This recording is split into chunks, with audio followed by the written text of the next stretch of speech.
Buenas noches, mis queridos hermanos.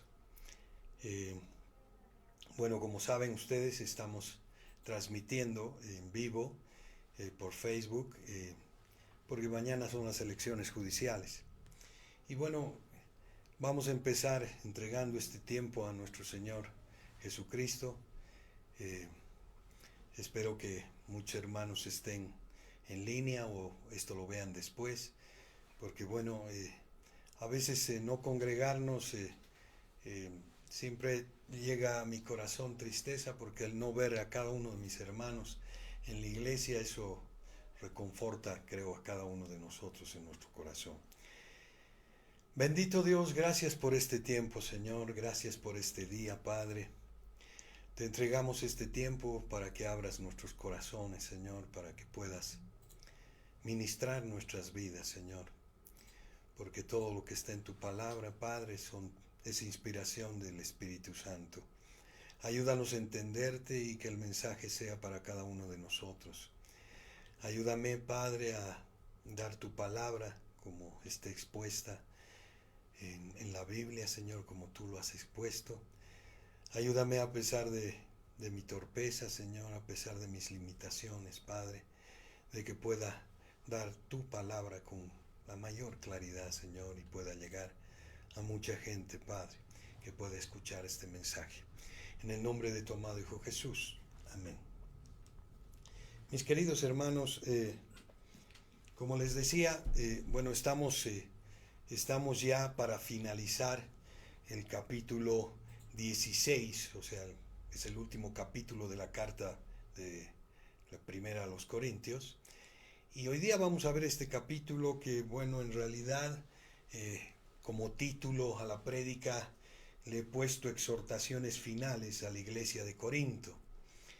Y ahí vamos a ver una introducción donde vamos a ver el contexto, más que el contexto, todo lo que hemos visto y lo que vamos a tocar en este capítulo 16, que va del 1 al 24.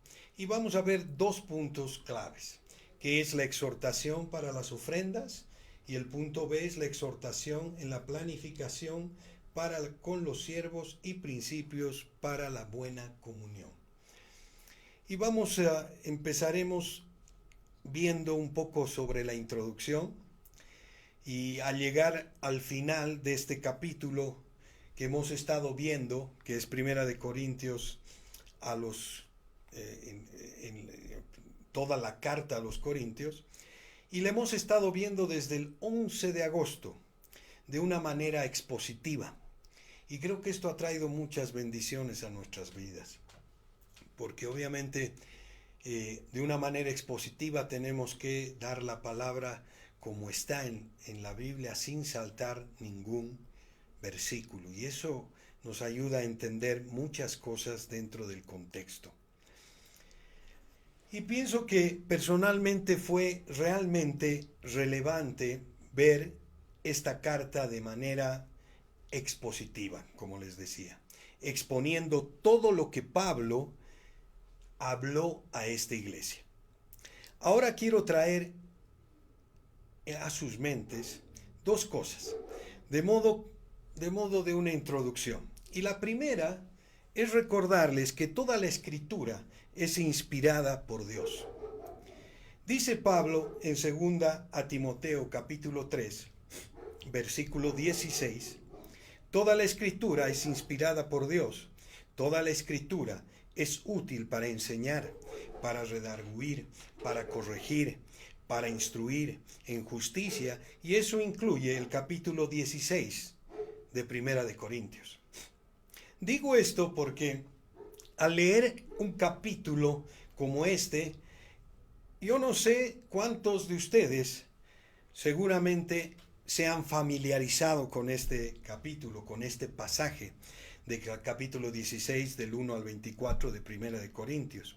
Pero rápidamente uno puede llegar a la conclusión de que se trata de un conjunto de directrices y exhortaciones, recomendaciones desconectadas entre sí, de las cuales no podemos extraer muchas enseñanzas que sean relevantes para nosotros en el día de hoy. Si, mi querido hermano, tú estás escuchando esta prédica y has pensado lo que te acabo de decir, yo espero que al final de este servicio te des cuenta de que estabas muy equivocado.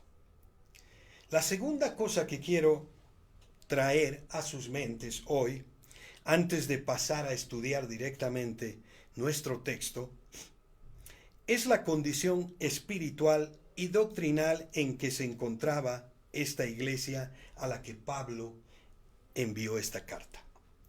Y yo quiero que por un momento tú te imagines que eres el apóstol Pablo.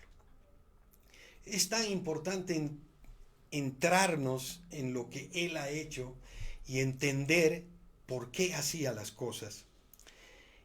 Es bueno imaginarte por un momento que tú eres el apóstol Pablo.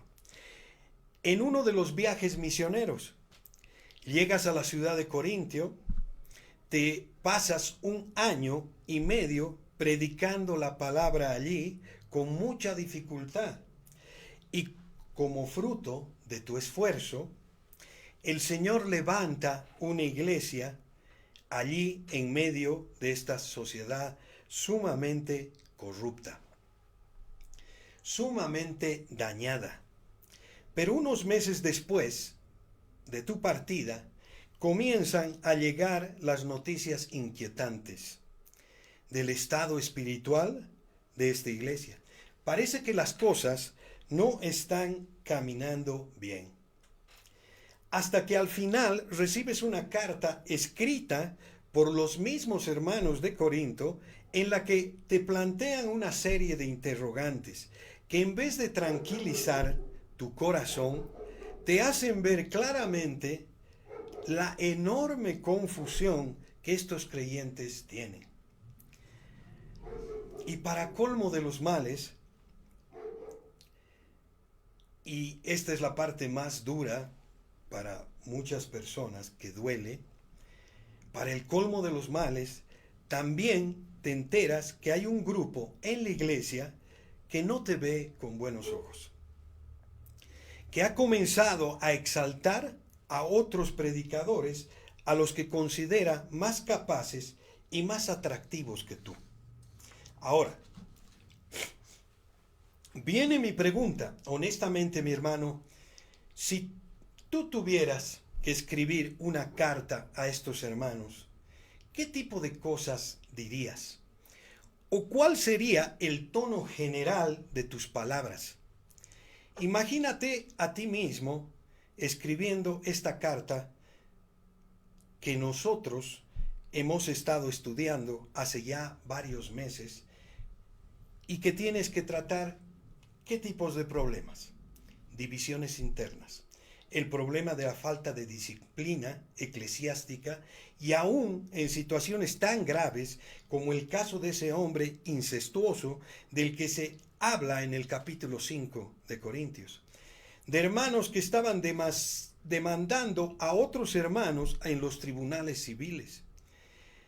Has tenido que advertirles fuertemente contra la inmoralidad sexual, corregir nociones equivocadas sobre el matrimonio y la soltería, sobre el buen uso de la libertad cristiana sobre la idolatría, sobre el comportamiento en el culto, sobre el uso de los dones espirituales y finalmente sobre la doctrina de la resurrección de los muertos. Y ahora estás a punto de concluir una carta, la carta. ¿Cuáles serían tus palabras finales? Y hermanos, pensando en esto, yo creo y sospecho que si alguno de nosotros hubiera escrito la primera carta a los Corintios, hubiera terminado la carta con estas palabras.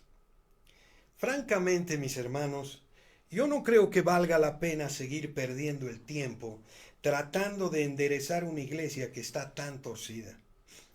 Mi exhortación a los cristianos fieles que todavía permanecen allí es que es mejor que se busquen otra iglesia, donde puedan servir al Señor con una limpia conciencia. Y si no la encuentran, que traten de levantar una nueva, que no tenga tantas mañas y dificultades. Si así decide hacerlo, cuenten con mi apoyo incondicional. Pero si a pesar de todo deciden quedarse allí, por favor, no me vuelvan a escribir, porque yo no tengo el tiempo. Yo tengo muchas cosas que hacer y no puedo estar dedicando mi atención a un grupo de gente que probablemente no hará caso a mis consejos. Yo creo, mis queridos hermanos, que esta sería la conclusión de algunos de la primera carta a los Corintios.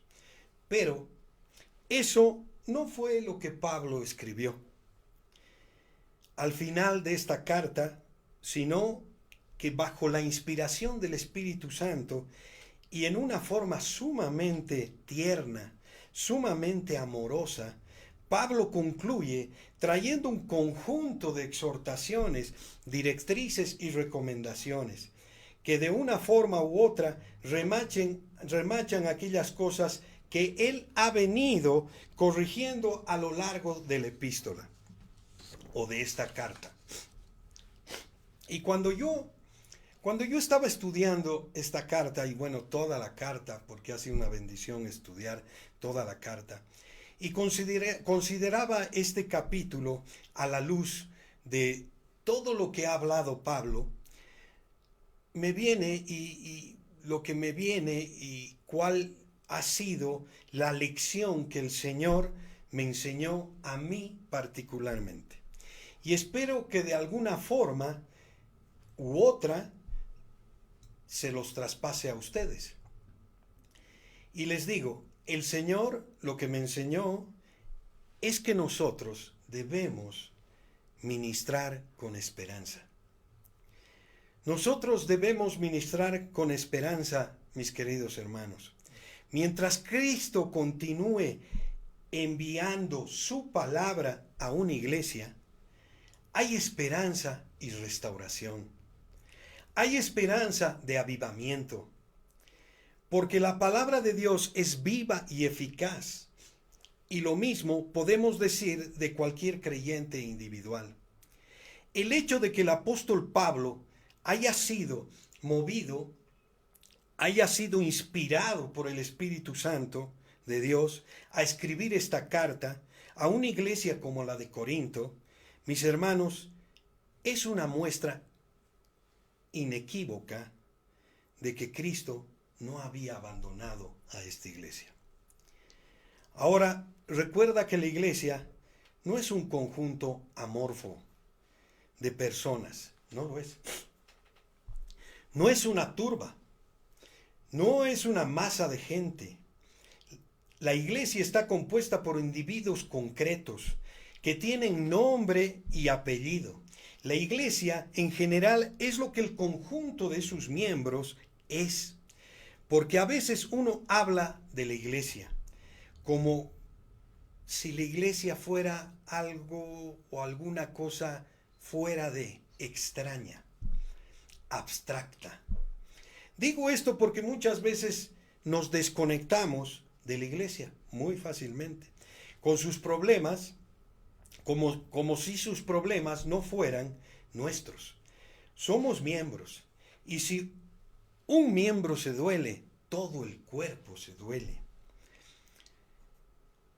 Nosotros somos parte de la solución. Tú eres parte de la solución.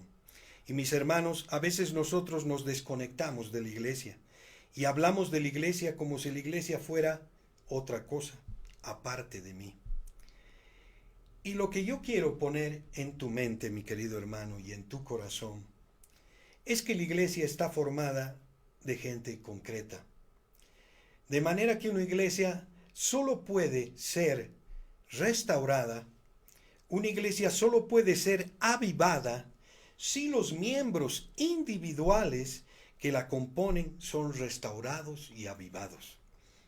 Mi hermano, yo no sé cuál es tu condición espiritual en que tú te encuentras en este momento. Pero si tú estás acá y has entrado a escuchar esta palabra de Dios, leída, predicada, hay esperanzas para ti.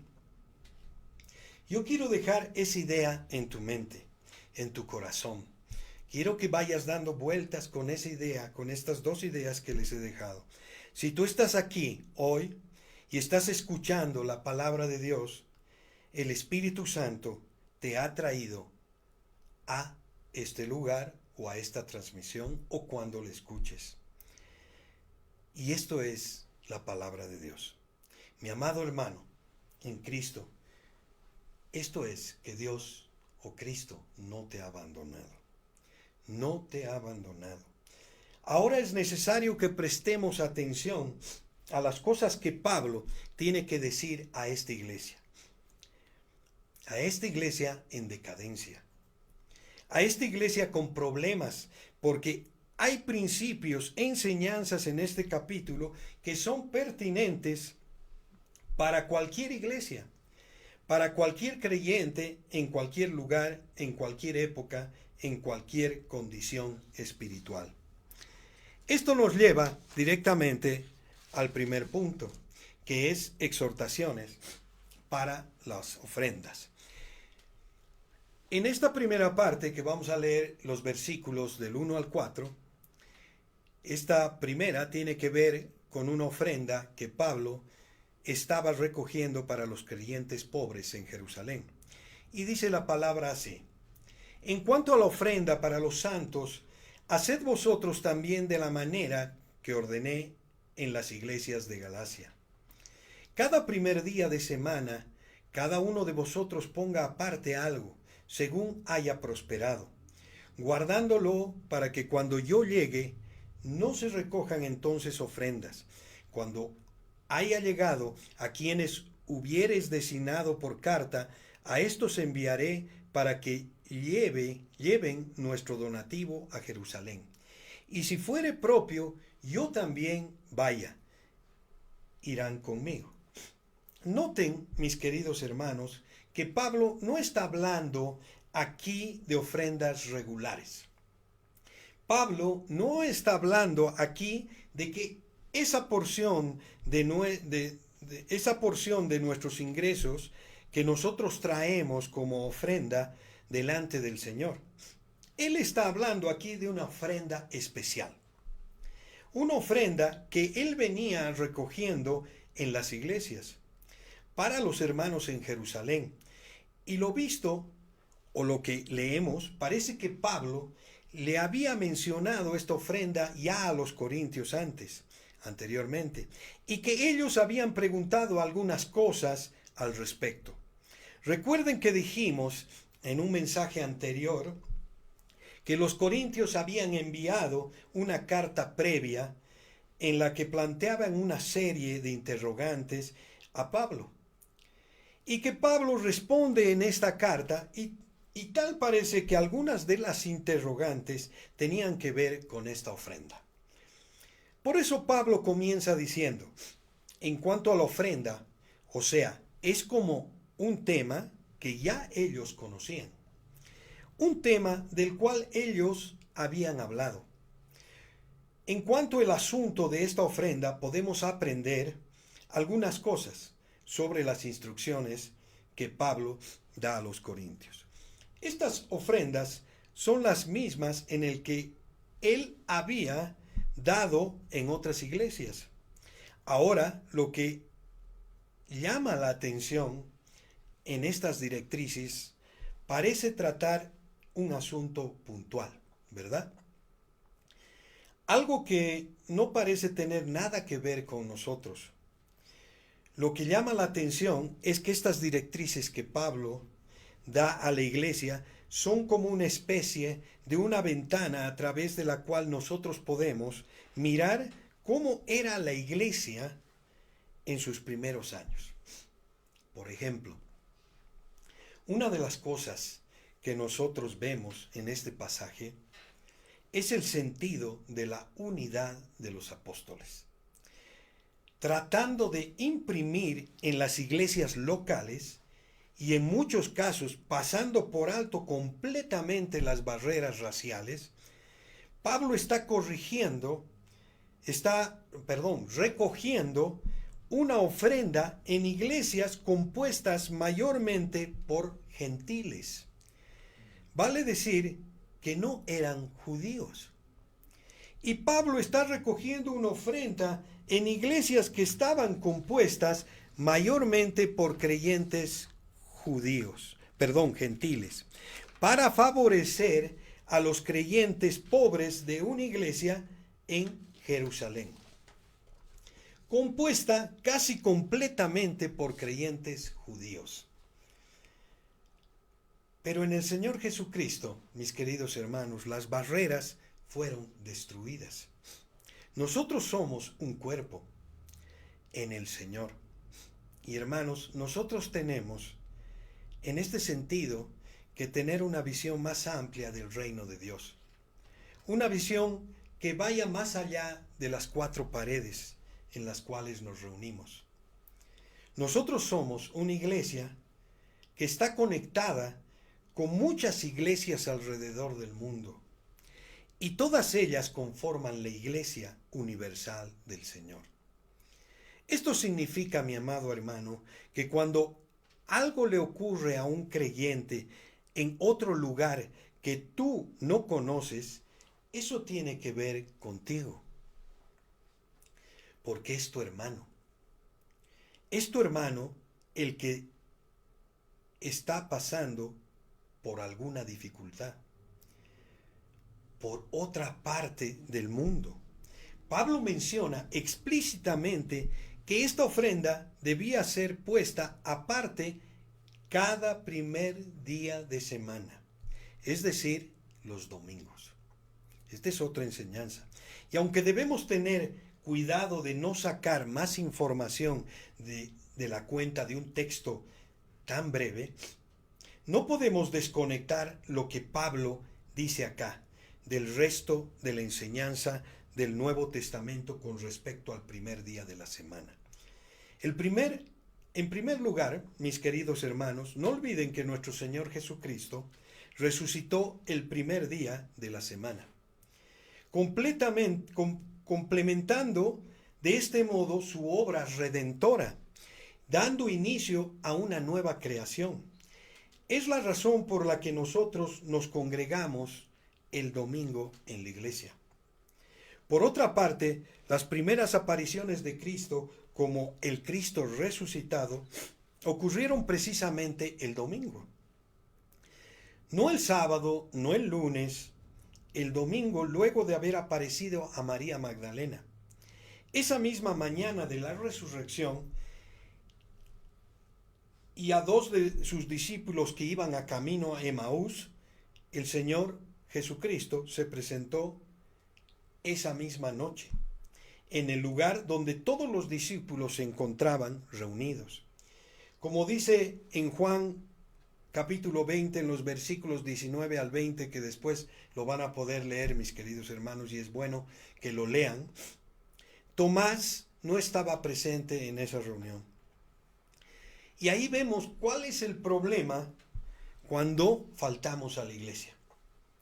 Jesús estaba allí, pero Tomás no estaba allí. Y se lo perdió. No te olvides, mi amado hermano, que cada vez que nosotros nos congregamos como iglesia, Jesús viene en medio nuestro. Y si tú no vienes, te lo pierdes. Porque Jesús no aparece en la grabación. Jesús se hace presente acá, cuando estamos reunidos como iglesia. Y no los perdemos. Tomás se perdió la presencia del Señor. ¿Y qué hizo el Señor? Se le apareció otra vez. Cristo es tan condescendiente ¿Y saben cuándo se le apareció al Señor? Él esperó lunes, martes, miércoles, jueves, viernes, sábado, y se le apareció de nuevo el otro domingo. Como dice en Juan 20, versículos del 26 al 29, que lo van a leer después.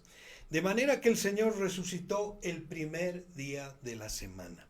El Señor apareció a los discípulos por primera vez el domingo. Esperó toda la semana para volver a congregarse con ellos en ese día, pero no solamente eso, mis queridos hermanos. El Espíritu Santo descendió por primera vez para conformar la iglesia de Cristo. ¿Saben cuándo? El domingo. Porque fue el día de Pentecostés, dice en Hechos capítulo 2. Y Pentecostés siempre caía en domingo. Si pueden ver en Levítico capítulo 23 de los versículos 15 al 16, que la fiesta de Pentecostés se celebraba el primer día de la semana, después de 7 días, de 7 semanas posteriores al último reposo de la Pascua. Si ustedes cuentan 7 por 7 son 49. Al día siguiente, cada 50º día, siempre cae día domingo. Invariablemente, así que ese día se le ofrecía al Señor los primeros frutos de la cosecha. Fue el día que Dios escogió para que la iglesia de Cristo cosechara los primeros frutos de salvación a través de la predicación del Evangelio. Y finalmente nosotros vemos en el Nuevo Testamento que la iglesia primitiva solía congregarse el domingo, como dice en Hechos capítulo 20, versículo 7. Así que cuando Pablo dice aquí, en cuanto a la ofrenda para los santos, hacer vosotros también de la manera que ordené a las iglesias de Galacia. Esta es una directriz que Pablo daba en todas las iglesias. Cada primer día de semana, cada uno de nosotros ponga aparte algo.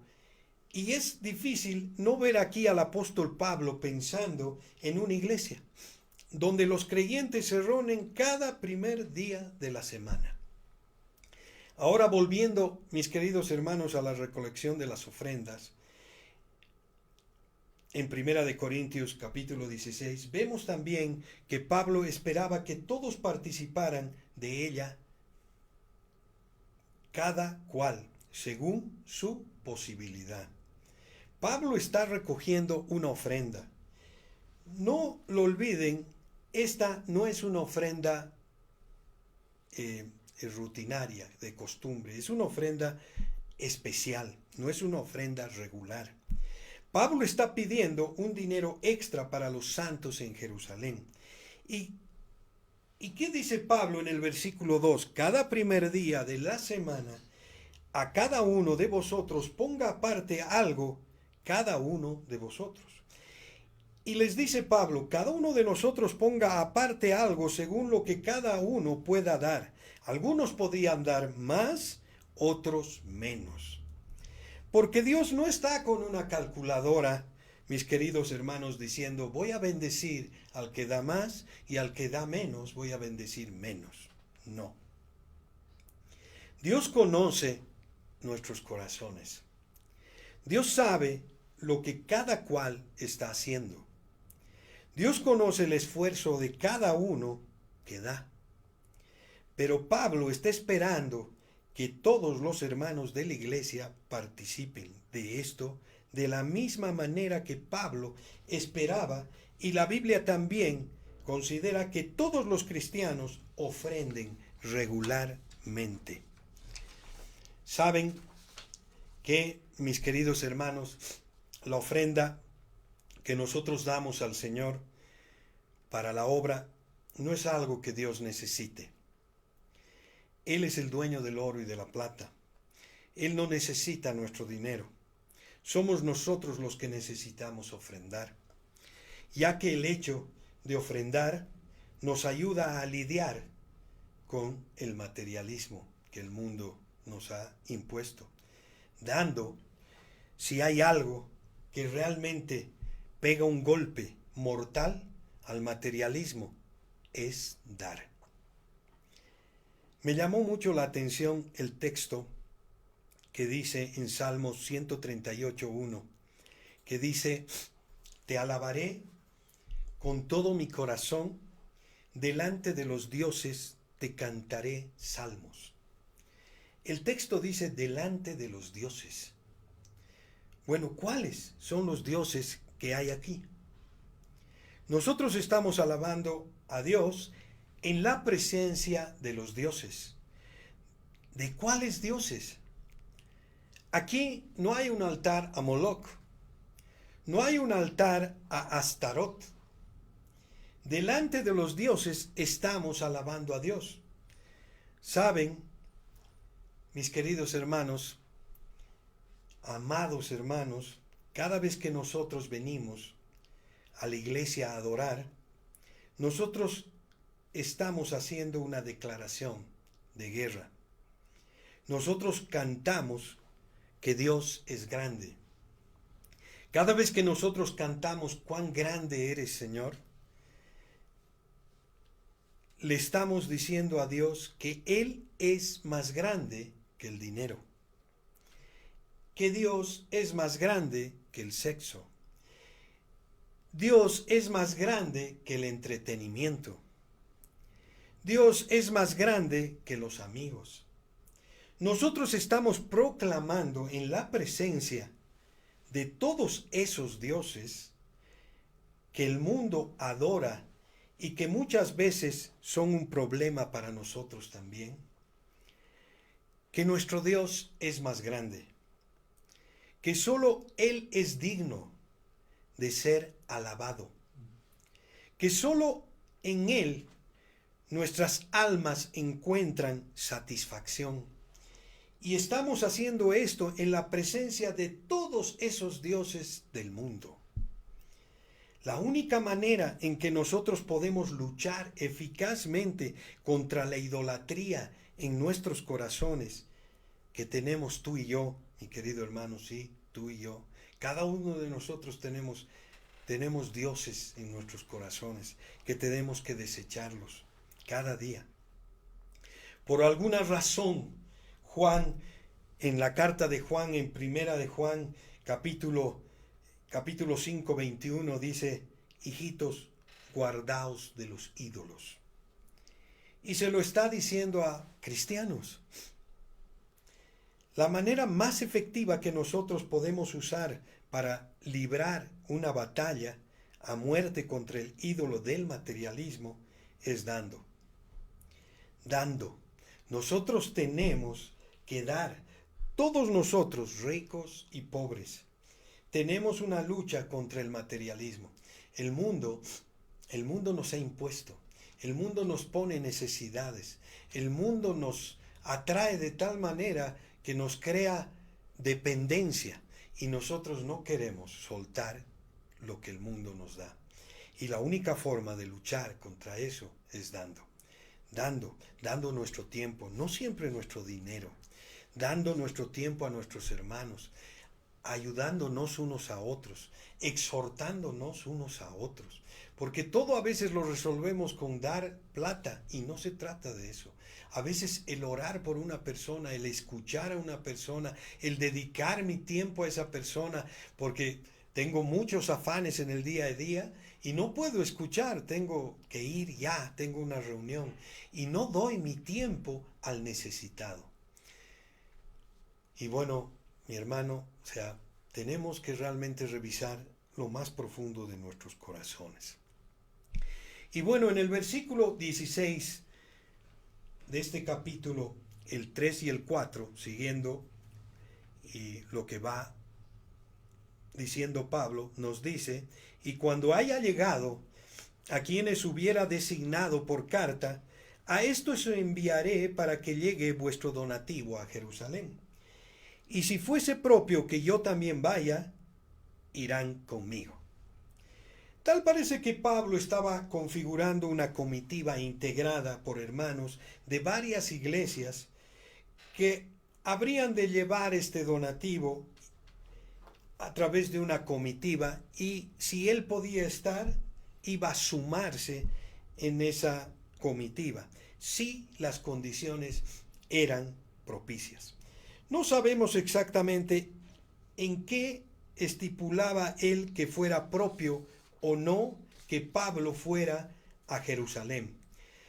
Pero algunos piensan que tal vez Pablo sabía que cuando llegara a Jerusalén iba a tener problemas. Como de hecho sucedió más adelante, y Pablo estaba pensando si debo ir o no.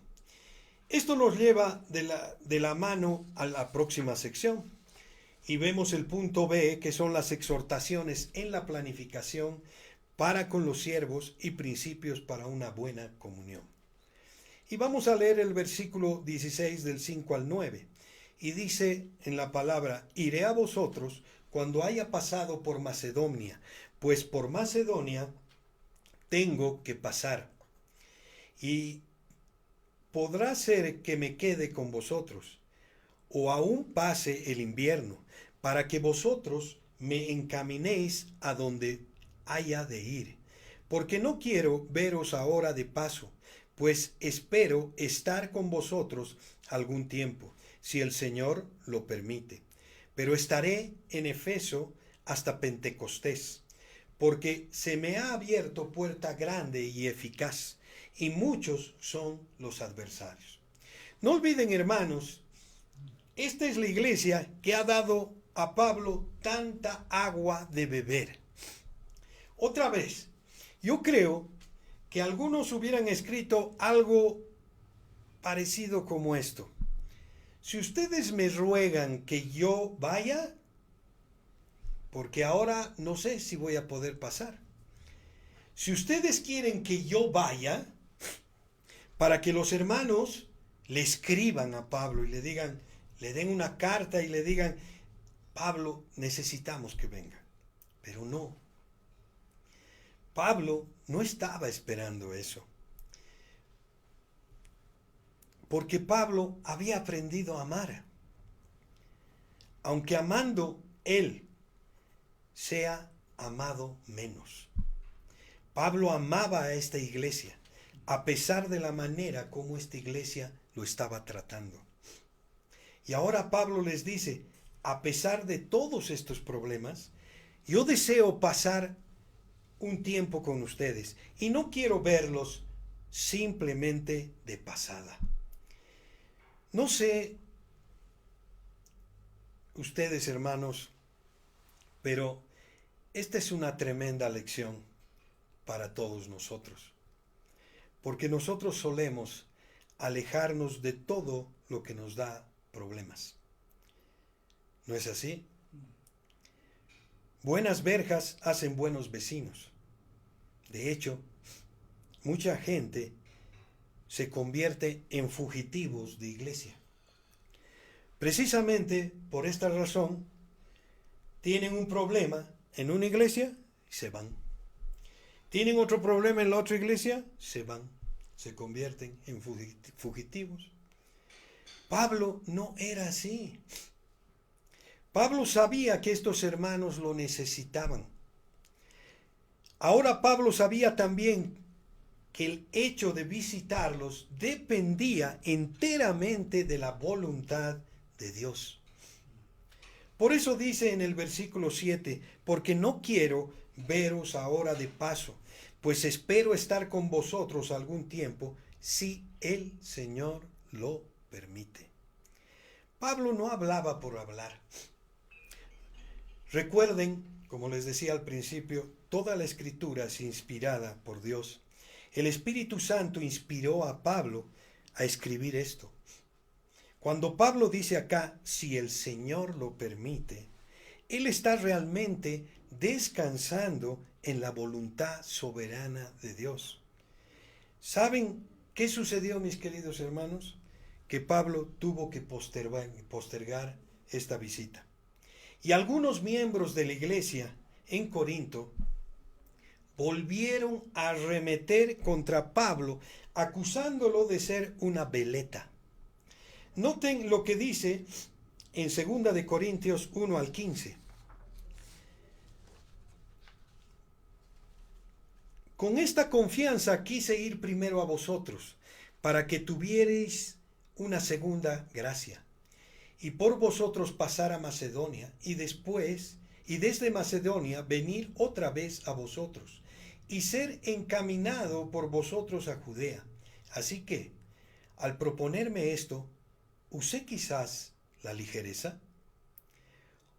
¿O lo que pienso hacer, lo pienso según la carne? ¿Para que haya en mí sí y no? Mas, como Dios es fiel, nuestra palabra a vosotros no es sí y no. Pablo no era una veleta.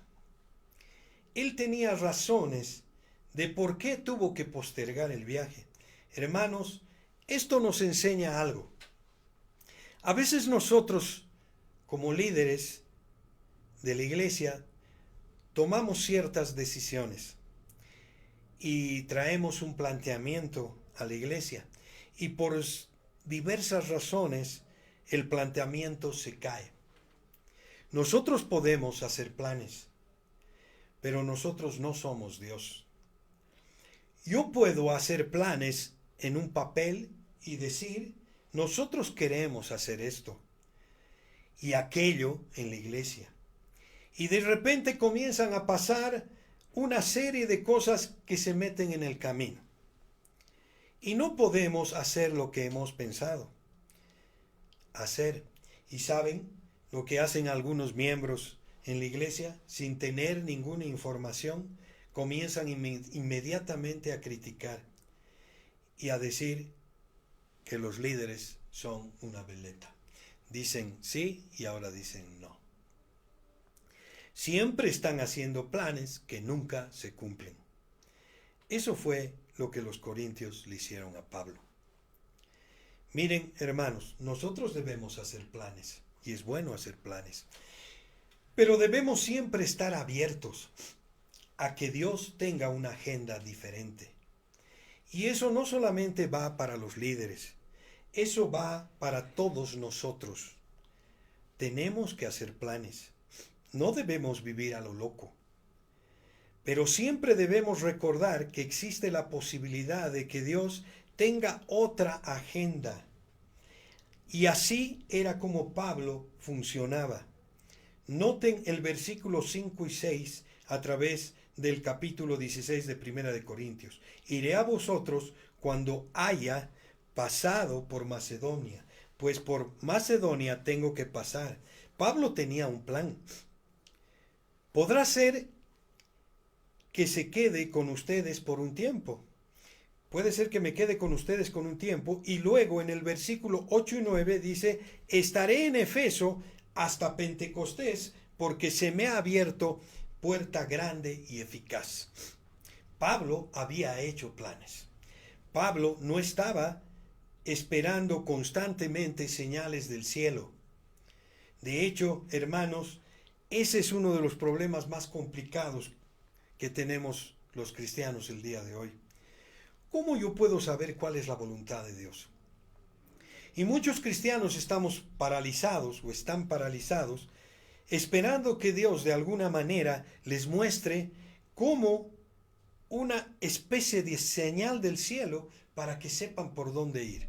A veces pensamos que nos caemos en un lugar y nos caemos en un mapa y apunta un dedo y dice, el Señor me quiere allá como misionero.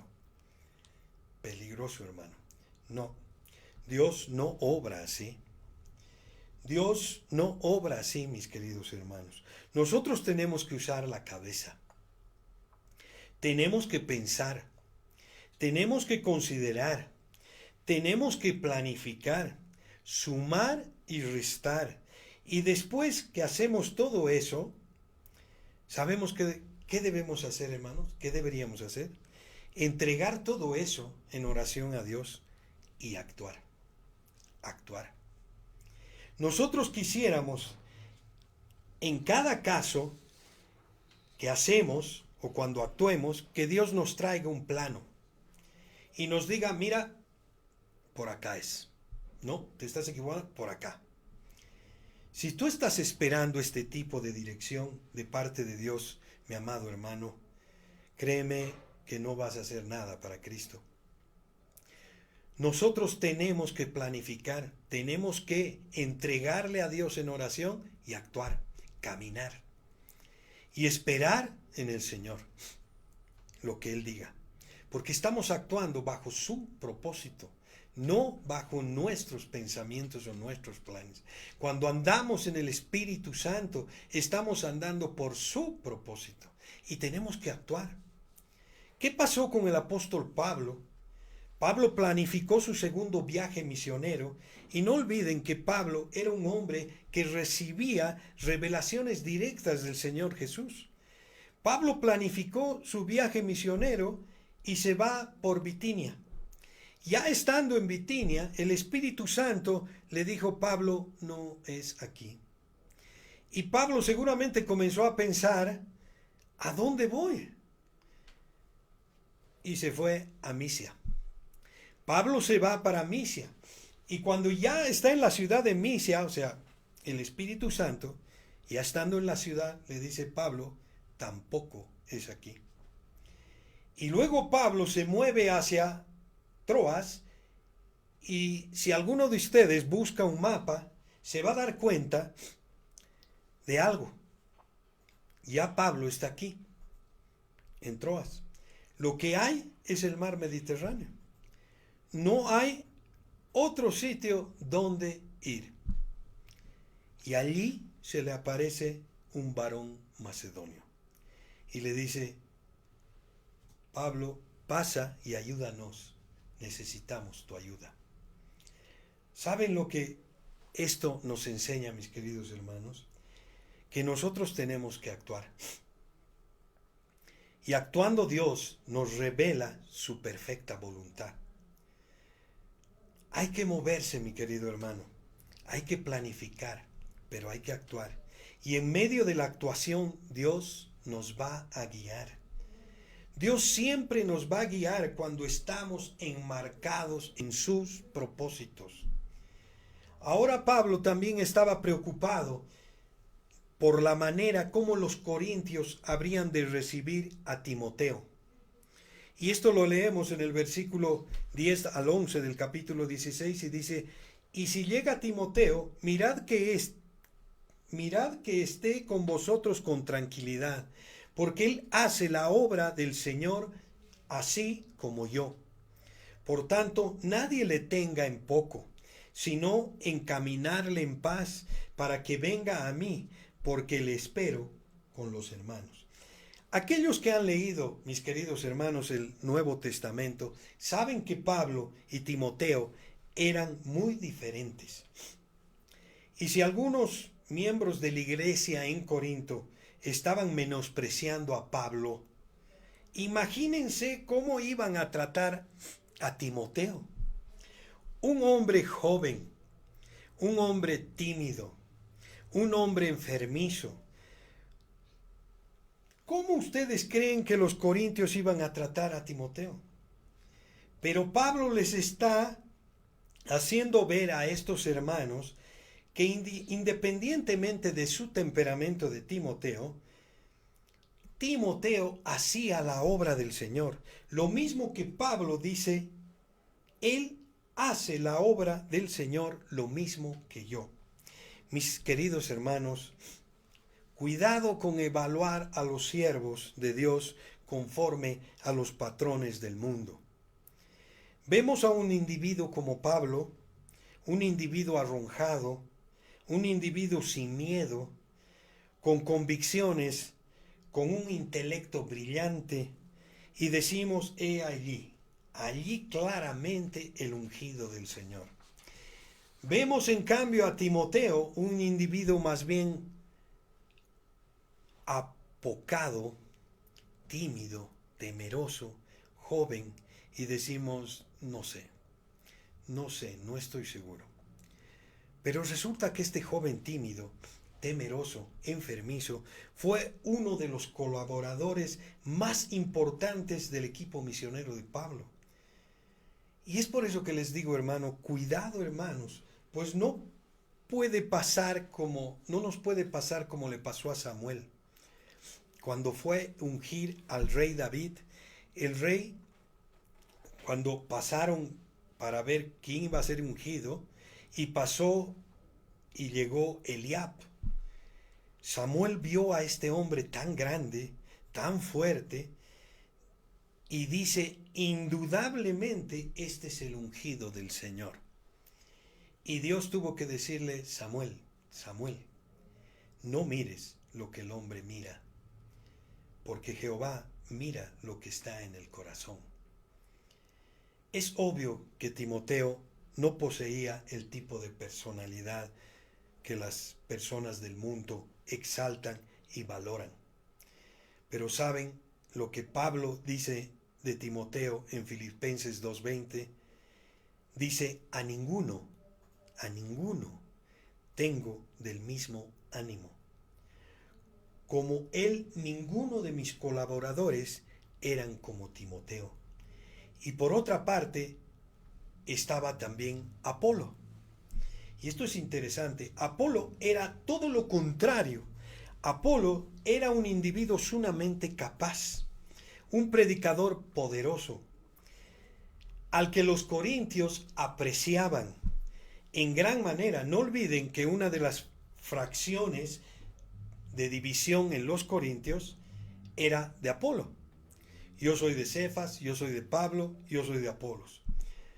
Pero resulta que los corintios estaban esperando a Apolos con mucha expectativa, y Apolo no tenía planes de visitar la ciudad en el futuro cercano. Y esto lo dice en el capítulo 16, en el versículo 12, dice, acerca de mi hermano Apolos, mucho le rogué que fuese a vosotros con los hermanos, mas de ninguna manera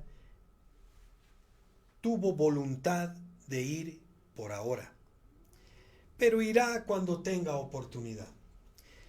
Yo me pregunto, ¿por qué sería que Apolos no quería visitar Corinto? Voy a hacer una mera especulación, mis queridos hermanos, si me permiten, pero yo sospecho que Apolos no quería ir a ellos para alentar a esos hermanos que habían hecho de él una especie de celebridad eclesiástica. Probablemente Apolos quería que esos fans se disuelvan. Después de que los fans del club se disuelvan, entonces él visitaría la iglesia. De manera que él no estaba dispuesto a ir. Timoteo no era la persona que esperaban los corintios. Y tampoco era la persona que apreciaban. Ellos apreciaban a Apolos. Y Apolos no estaba dispuesto a ir. Así funcionan las cosas muchas veces en el reino de Dios. Definitivamente, hermanos, Dios tiene una gran variedad de hombres trabajando en su obra. Una gran variedad, y nosotros tenemos que aprender y apreciar los dones que Él da. Tenemos que aprender a apreciar los dones que Él nos da, y eso es muy pertinente en este momento, no en este momento, en toda iglesia, en que tenemos que elegir líderes, nuevos líderes, para que puedan reemplazarnos. Si Dios no nos da líderes, pero si Dios nos da líderes, tenemos que mirar lo que Dios está mirando. Usando, ¿y cómo podríamos utilizar eso? Y eso es usando los principios de evaluación revelados en la palabra. Y no conforme a los estándares del mundo, ni conforme a nuestras preferencias personales. Esta iglesia en Corinto, que se había dividido en torno a ciertos líderes humanos, necesitaba recordar esto. Por eso le decía al principio que esto que parece una simple información que Pablo agenda detrás de todo este capítulo y esta última despedida. Pablo sigue tratando con los problemas de Corintios. No todos los líderes de la iglesia tendrán los mismos dones. No todos tendrán las mismas capacidades. No todos tendrán, mis hermanos, la misma personalidad. Pero Dios está obrando en su iglesia, dirigiendo su iglesia por medio de todos ellos. Y la iglesia debe comprender que debe apreciarlos, que todo lo que ellos tienen es un don de Dios. Cada uno conforme a lo que Dios le ha dado. Pero Pablo no ha terminado aún de lidiar con los problemas de Corinto. De ahí las exhortaciones que encontramos en los versículos siguientes. El 13 al 14 dice: velad, estar firmes en la fe, portaos varonilmente y esforzaos, todas vuestras cosas sean hechas con amor. Como no tenemos, hermanos, el tiempo, si se nos está yendo el tiempo, para desglosar cada uno de los 5 imperativos que menciona Pablo, que aparecen en estos 2 versículos, yo quiero concentrarme en el tercero de la lista. El tercer imperativo de la lista es portaos varonilmente. Portaos varonilmente. Este es un mandamiento obviamente dirigido de manera peculiar a los hombres de la iglesia en Corinto. ¿Y cuál es esta exhortación?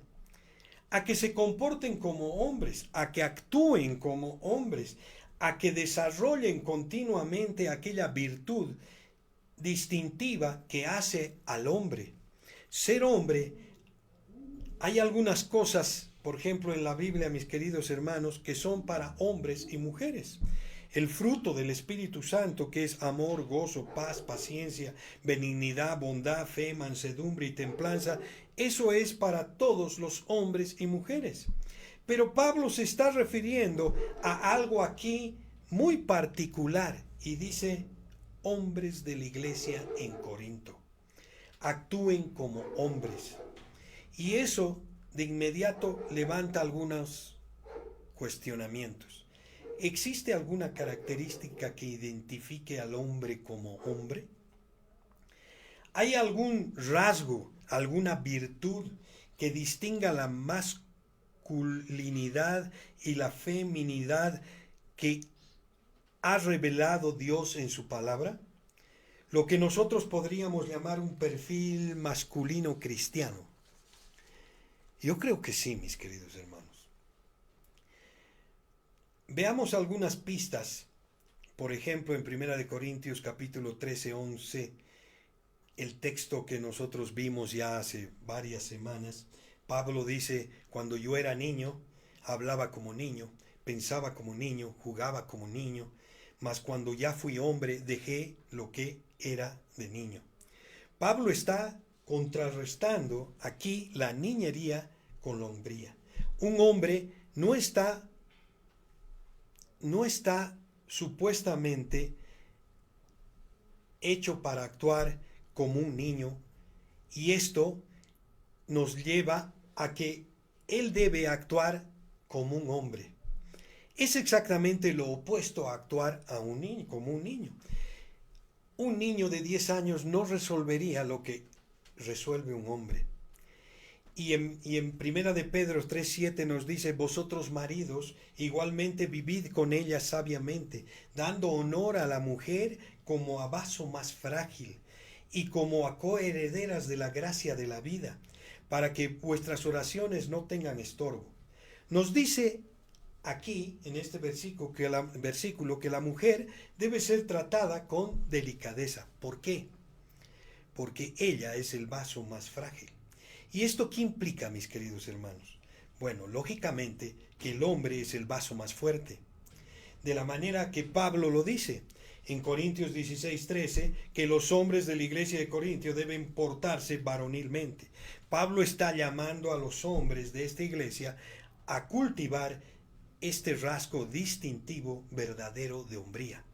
Y ahora, hermanos, Yo quiero repasar un poquito lo que es un verdadero hombre según la Biblia. Los roles en la familia según la Biblia. ¿Cuáles son del varón? Marido. El hombre es llamado a amar y cuidar a su esposa, como Cristo ama a la iglesia. Eso está en Efesios 5 del 25 al 33. 2. Padre. El hombre es responsable de criar y educar a los hijos en la fe y en la sabiduría. Efesios 6:4, Proverbios 22:6. El varón es el que cría a los hijos, bíblicamente. Por eso Pablo dice, compórtense como hombres. Proveedor. El hombre es llamado a proveer para las necesidades de su familia. Creo que últimamente el hombre se ha quedado en ese rol y no más allá, lamentablemente. Los roles en la iglesia. Líder espiritual. El hombre es llamado a liderar y a guiar a su familia y a la iglesia en la fe y en la práctica. Primera de Timoteo 3 del 1 al 7, Tito 1 del 5 al 9. Siervo. El hombre es llamado a servir a otros en la iglesia y en la comunidad. Mateo 20 del 26 al 28, Marcos 9, 35. Testigo. El hombre es llamado a testificar de la fe y el amor de Dios a otros. Mateo 28, 18 al 20, Hechos 1, 8. Roles en la sociedad. Ciudadano responsable. El hombre es llamado a ser un ciudadano responsable y contribuir al bien común de la sociedad. Romanos 13 del 1 al 7 y Primera de Pedro 2 del 13 al 17. Trabajador honesto. El hombre es llamado a trabajar honestamente y a ser un ejemplo de integridad en el lugar que trabaja. Efesios 4:28, segunda de Tesalonicenses 3 del 10 al 13. Defensor de la justicia. El hombre es llamado a defender la justicia y a proteger a los vulnerables. Salmos 82, 3, 4, Proverbios 31, 8, 9. En resumen, la Biblia describe al hombre como un ser llamado a liderar y servir y testificar y contribuir al bien común de la sociedad. Mis queridos hermanos, el rol de un varón es sumamente importante. Qué bueno sería que las mujeres se comporten como mujeres verdaderas y el varón como varón verdadero. Necesitamos tanto de eso, mis queridos hermanos. Y Pablo sigue en el 16 al 15, dice, hermanos, ya sabéis que la familia de Estéfanas en las primicias de Acaya y que ellos se han dedicado al servicio de los santos. Os ruego que os sujetéis a personas como ellos y a todos los que ayudan y trabajan. Qué bueno, mis queridos hermanos, y en verdad es que la iglesia y que Pablo esté nombrando a esta familia en esta carta y vean cómo trabajan juntos en la iglesia. Y sigue en el 17 y 18, dice, me regocijo en la venida de Estéfanas, de Fortunato y de Acaico, pues ellos han suplido vuestras ausencias, porque conformaron mi espíritu y mi espíritu y el vuestro. Reconoced pues a tales personas. Hermanos, Pablo está ya despidiéndose y acá en el mismo versículo 19 dice, Aquila y Priscila, con la iglesia que está en su casa. Qué hermoso es tener una iglesia en casa y qué dificultoso debe ser. Pero si ustedes hacen la revisión de concordancia y van a ver esta pareja, siempre donde han estado, ellos han abierto una iglesia. Y esto es el equivalente en este tiempo a las personas que dicen, bueno, en mi casa vamos a abrir un estudio, una iglesia hogar. Qué hermoso es que podamos hacer esto. Y hermanos, los animo realmente, como dice acá, es una bendición la familia de Aquila y Priscila, que donde estaban abriendo una iglesia. Y mis hermanos, y acá Pablo en el 20 dice, saludan a todos los hermanos, saludan unos a otros con ósculo santo. Y eso es una muestra de amor, ¿no? El ósculo es el beso. Y eso es lo que nosotros debemos hacer. Tal vez no besarnos, no, tal vez la cultura entre varones no hay un beso, en otros sí. En la Argentina, por ejemplo, los varones se dan beso en la mejilla como muestra de cariño. Pero creo que entre hermanos debemos reflejar ese abrazo de amor. Y eso es lo que está mencionando Pablo. Y ahora, mis queridos hermanos, es tiempo de ver cómo el Señor quiere que nosotros nos manejemos. Y Pablo al final dice: la gracia de nuestro Señor Jesucristo esté con vosotros, mi amor en Cristo Jesús esté con todos vosotros. Mis hermanos, yo quiero reiterar a todos, y es lo que decía al principio y ya para terminar, la iglesia no es un conjunto abstracto de personas. La iglesia está compuesta por individuos concretos. Tú eres una roca viva de esta iglesia, de manera que la iglesia en general es lo que el conjunto de sus miembros es. Eso es la iglesia, ni más ni menos. A la luz de esa realidad quiero dejar dos cosas en tu mente. La primera es que todos nosotros, tú y yo, mi amado hermano, somos responsables de la iglesia Yesún, en el presente y de lo que va a ser en el futuro. Eso no es responsabilidad exclusiva de los pastores, mi hermano querido, amado. Es responsabilidad tuya y mía y de los pastores, de cada uno de nosotros. Depende de ti y de cada uno de nosotros que la iglesia Yesún llegue a un futuro.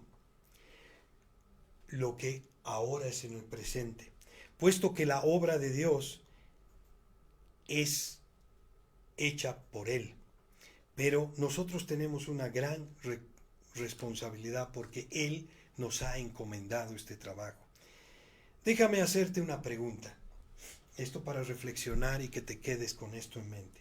Si todos los miembros de esta iglesia fueran como tú, ¿cómo sería esta iglesia? Si todos los miembros de esta iglesia ofrendaran como tú, si todos los miembros de esta iglesia estuvieran en las reuniones durante la semana que tiene la iglesia como tú, si todos los miembros de esta iglesia asistieran regularmente al culto como tú, ¿cómo sería la iglesia? Si todos los miembros de esta iglesia evangelizarían como tú, si todos los miembros de esta iglesia amarían al Señor como tú, cantarían como tú, ¿cómo sería esta iglesia? Si todos fuéramos como tú. Y en esto estaba pensando, mis hermanos, cuando yo preparaba la prédica y decía, ¿cómo sería Jesús si fuera miembro de una iglesia? Esta es la hora de corregir las deficiencias que tenemos como hermanos, mis queridos. Y el segundo punto que quería dejar en vuestras mentes y corazones es que la gracia del Señor Jesús está disponible para nosotros. Para llegar a ser iglesia que Él quiere que seamos, para llegar a ser un creyente que Él quiere que seamos, damos mucha, pero muchísima gracia al Señor por todo lo que ha hecho en Jesús. A lo largo de la historia, vamos a cumplir, si no me equivoco, 22 años. Han llovido mucho. Ha pasado muchas cosas. Queremos que Jesús continúe siendo fiel al Señor y abundando en la obra del Señor. Como compartimos este día, entonces tú y yo tenemos que abundar en la obra del Señor. Tú y yo tenemos que poner nuestros dones en operación. Tú y yo tenemos que amar a la iglesia, porque la iglesia es la esposa de Cristo. Sí, esta iglesia imperfecta es la esposa del Cordero. Aquí está la familia con la que nosotros pasaremos la eternidad, alabando al Señor por los siglos de los siglos. Mi querido hermano, Pablo acá nos ha traído muchas exhortaciones y realmente una exhortación profunda es que no debemos mirarnos unos a otros, tenemos que trabajar como Él quiere que lo hagamos, humildemente. Jesús lavó los pies de sus discípulos. Él no vino a servirse, Él vino a servir. Si cada uno de nosotros tuviera el corazón de servicio, pues la iglesia sería como Cristo la ha diseñado. Y te invito, mis queridos hermanos, a orar en este día y decirle: Dios, gracias primero, Señor, por tu palabra, porque estamos estudiando capítulo a capítulo, versículo a versículo, y entendiendo lo que quieres de nosotros. Y nos has mostrado un ejemplo tremendo de la iglesia de Corinto, una iglesia con tantos problemas. Y nos has mostrado, Señor, el amor verdadero que ha sido derramado en su corazón de Pablo y que nunca declinó a esta iglesia, a pesar de ser rechazado. Ayúdanos, Señor, a tener esta fortaleza en nuestros corazones, a portarnos varonilmente, a tomar nuestro rol como varones. Sabemos, Padre, que la cultura nos ha criado de una manera distinta. Y muchas veces, Señor, y te pido perdón, Padre, porque a veces me burlo de la hombría de un hombre. A veces la cultura nos envuelve y gozamos denigrando el valor que tú le has dado al hombre, a ser responsable. Porque tú no fuiste al huerto y buscaste a Eva, Señor, buscaste a Adán, porque él es responsable. Ayúdanos, Padre, a ponernos firmes en tu palabra y entender que realmente este rol que nos has dado es para temblar, Señor. Es para decir que como varones debemos ser los primeros en estar en la iglesia, los primeros en aprender tu palabra para poder guiar a nuestras familias, los primeros de ser un ejemplo de cuidado, de amor, de derramar ese amor que Pablo derramó en esta iglesia. Señor, cuando leemos esto, Padre, y nos vemos a nosotros mismos, cuán lejos estamos. Cuán lejos estamos. A la primera, Señor, nos salimos, nos vamos, nos resentimos. Señor, ayúdanos a portarnos como tú quieres que lo hagamos, que asumamos este rol, Señor, y que el amor que has derramado en nuestros corazones sea el motor, seas tú, para que la iglesia, Padre, sea la diseñada como tú la has diseñado, Padre, como Jesús mismo nos ha enseñado. Gracias por tu palabra, Señor, gracias por este tiempo, gracias a todas las personas que han podido escuchar y van a escuchar. Bendícelas, Padre, a través de este último capítulo que muchas veces consideramos que está de más, pero toda la palabra es inspirada por el Espíritu Santo y no hay nada puesto de más en la palabra. Todo nos sirve y todo es para nosotros. Gracias, Padre, en el nombre de tu amado Hijo Jesús. Amén. Mis queridos hermanos, antes de irnos, les recuerdo que el miércoles 18, vamos a tener la cena y espero que compartamos, nos ayudemos unos a otros, realmente sea un tiempo para conocernos y ser iglesia. ¿Cuánto necesitamos ser iglesia? Somos el cuerpo de Cristo, mis queridos hermanos, y no podemos no hacerlo. Y esto tenemos que más bien cultivarlo y ser unos a otros, apoyándonos, reuniéndonos, conociéndonos, sabiendo qué estamos viviendo unos a otros. A veces ni sabemos lo que está pasando en nuestro hermano del lado. Eso no puede ser posible, hermanos. Somos una iglesia y esa iglesia está Cristo en cada uno de nosotros. Gracias, mis queridos hermanos, que Dios los bendiga y nos vemos el miércoles y el próximo domingo. Bendiciones.